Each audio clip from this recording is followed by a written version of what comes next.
சிலர் ஆசைக்கும் தேவைக்கும் வாழ்வுக்கும் வசதிக்கும் ஊரார் கால் பிடிப்பார்.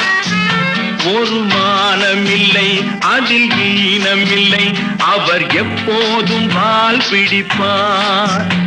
எதிர்காலம் வரும் என் கடமை வரும், இந்த கூட்டத்தின் ஆட்டத்தை ஒழிப்பேன். பொது நீதியிலே புது பாதையிலே வரும் நல்லோர் முகத்திலே விழிப்பேன். வரும் நல்லோர் முகத்திலே விழிப்பேன். நானா